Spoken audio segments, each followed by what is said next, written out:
Welcome to the video lecture on microcontroller and embedded systems lab.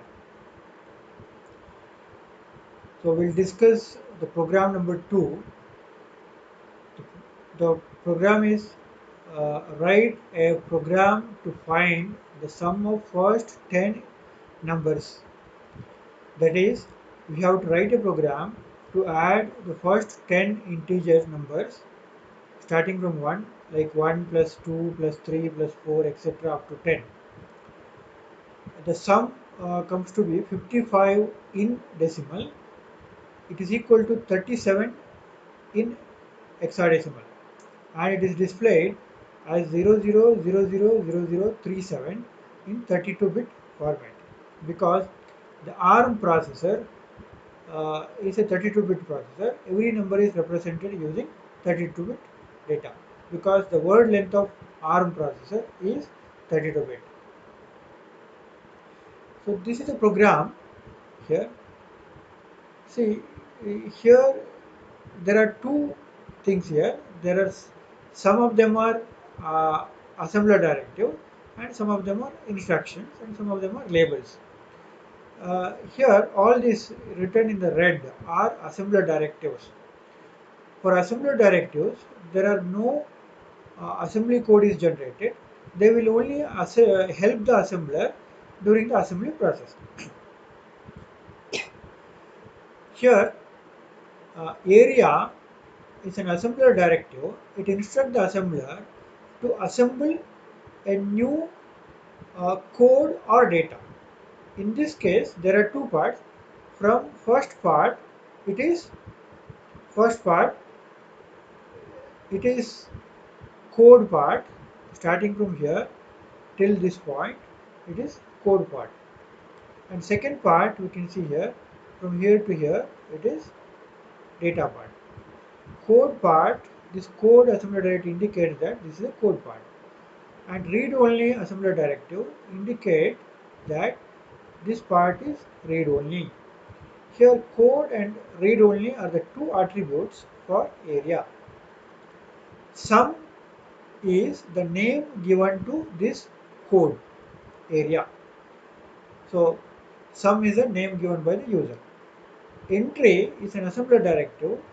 It says that executable instruction starts from here. Start is an assembler directive. It indicates the start of the file. So now let us see the instructions which are used here. Uh, Here R5 is used as counter. R5 is used as counter. Its value is 10. So an immediate value 10 is copied into R5. Why it is 10 here? Because there are 10 integers to be added. First 10 integers to be added. So therefore R5 value is equal to 10. R0 holds the partial sum, or at the end it will store the sum. Initial value of R0 is 0. R1 holds the integer numbers one by one. Initially, the first number, that is 1, is loaded into R1. Add R0, R0, R1 instruction will add the content of R0 with the R1, and result is stored in R0. What is there in R0? Here R0 has 0, R1 has 1. So 0 plus 1, 1 is stored in R0. That is the partial sum. Then increment the next integer, update the next integer. So R1 is added with 1. So now R1 becomes 2. R1 becomes 2 here. Decrement the counter, that is R5 minus 1. The immediate data is subtracted from R5. So R5 minus 1, and R5 is updated here. So the new value of R5 is now 9. Compare whether R5 is 0 or not. If 0 means you have done with the addition of all the integers. If not 0 means we have to continue the loop. So here after the first iteration r5 is not equal to 0, its value is 9. So therefore this is not true here. Here BNE means branch not equal. It's a conditional branch instruction. So the execution jumps to the label only if R5, in this case R5 is not equal to 0. So R5 is not equal to 0, so go to the loop. The loop here continues, loop continues.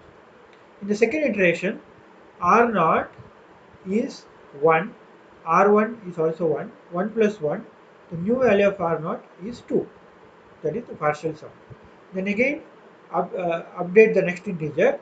So R1 is 1 plus 1, so R1 is 2 now. The new value of R1 is 2. Okay. Then again decrement the counter. Subtract R5 by 1. So its new value of R5 is 8. Again compare R5 with the 0. With the 0. If not 0, repeat the loop.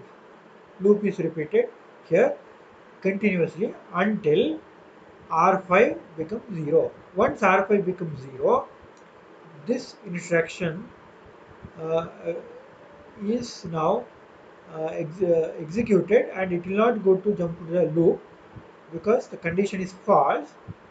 The loop terminates and execution goes to the next instruction following BNE instruction. So at the end of this execution of this BNE, the result, that is the sum of first 10 integer, is stored in R5. Sorry, it is stored in R0. R0. Here we are getting the address of R4 because you have to store the uh, result in the name which is given for the memory location is result. We are just getting the its value to R4, and now R4 acts as the address of the memory location. Store here R0, that is the sum of first 10 integer, into the memory location. Which memory location? The memory location pointed by R4. That is nothing but the result here. Okay. So we have stored the result in this memory location. BXXS. Here this is an unconditional branch instruction. So it will be executed here itself because BXXS is a loop, goes to the same instruction. So this particular instruction here, it is used to terminate the execution of the program because in the memory what happens is there will be some more junk instructions will be present. The execution continues if you don't do this. If you write BXXS, then the execution will be uh, running here itself instead of going to the next instruction. Then we have a data part here. In the data part, the name which is given here is data2. It's user given name. Data and read write are the attributes like code and read only. Here data indicates that next we have data part, and read write is indicating that this part is read write. It can be read and it can also be written. Initial value of result is 0x0. 0 is loaded into this result. One after the computation of the result, that is the sum of first 10 integers which is available in R0, so that is copied into this result. So at the end of the execution, the result is available in register R0 and it is also available in the memory location, namely result.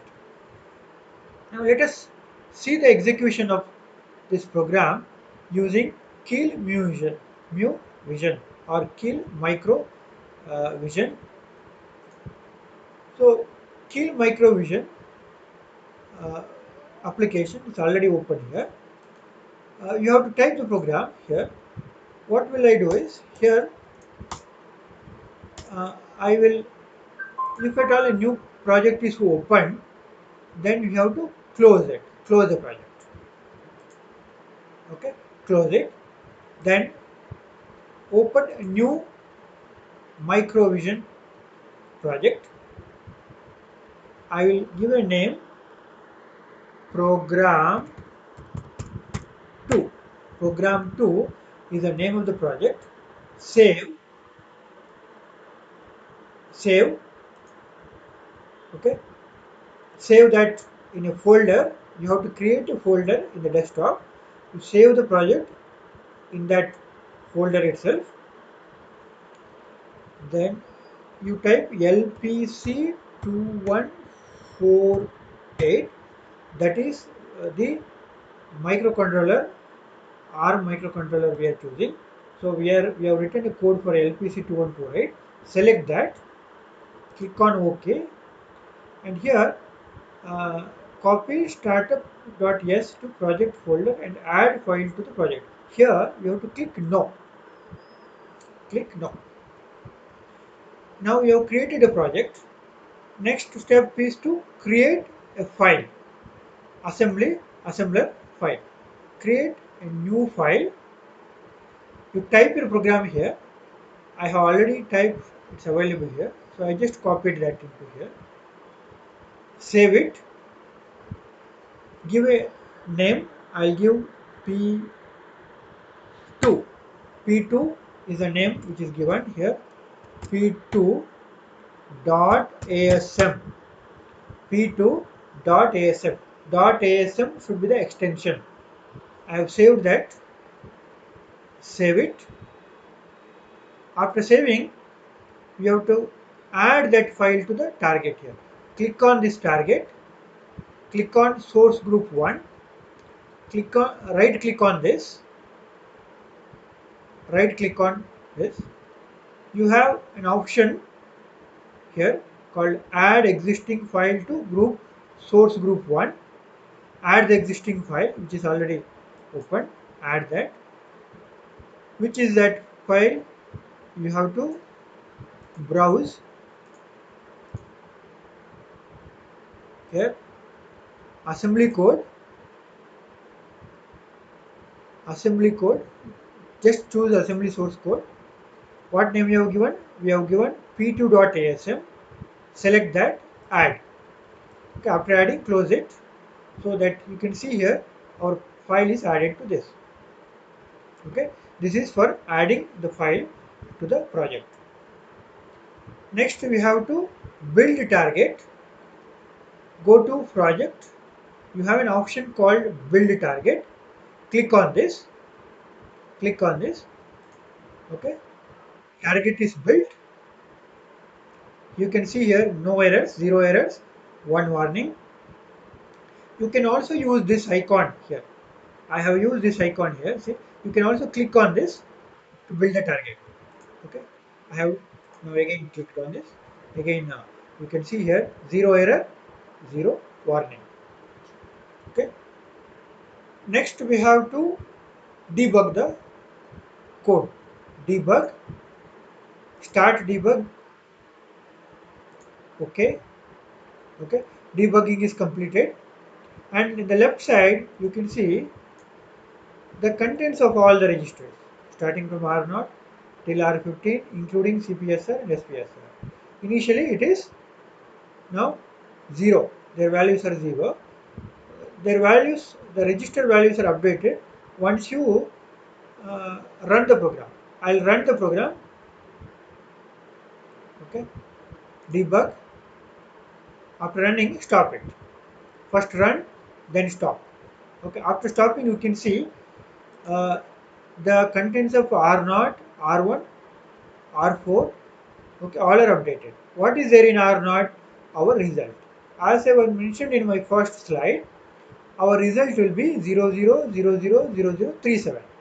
Sum of first 10 integers is 37 in hexadecimal form. That is available in R0. R1 is a counter. Okay, its value is B. total loop runs for 11 times, because first time with 0 we are adding, so therefore it is 11, value is updated. And you can see R4 is a memory pointer.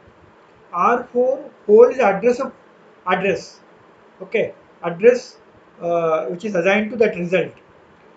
So this is 40000000 is the address, okay.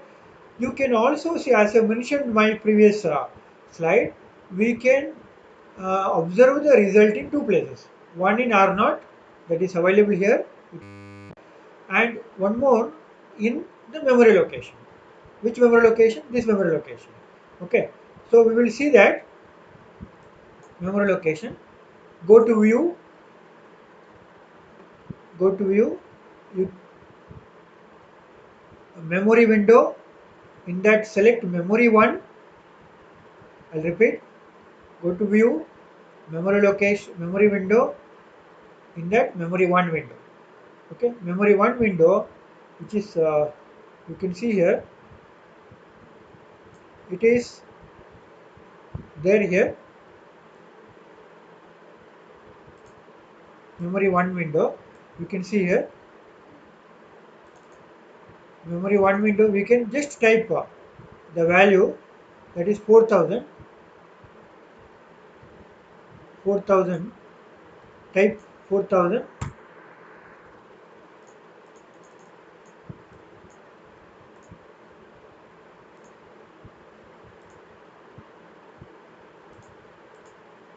so here memory window, type 0x40000, 4 followed by 7 zeros. This is the address of the memory location. You can see, press enter. You can see here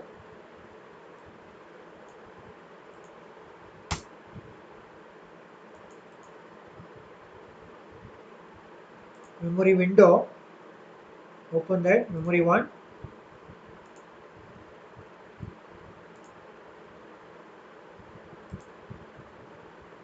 You can see here, this is the memory window, 4000000. So in 4, this is the memory location. You can see the contents here. The last byte, least significant, is stored first here. Next byte, next byte, next byte, all are 000 is stored in the reverse order.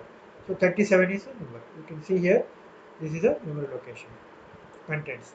There are 4 bytes because the data is 32 bits. Data is 32 bits here.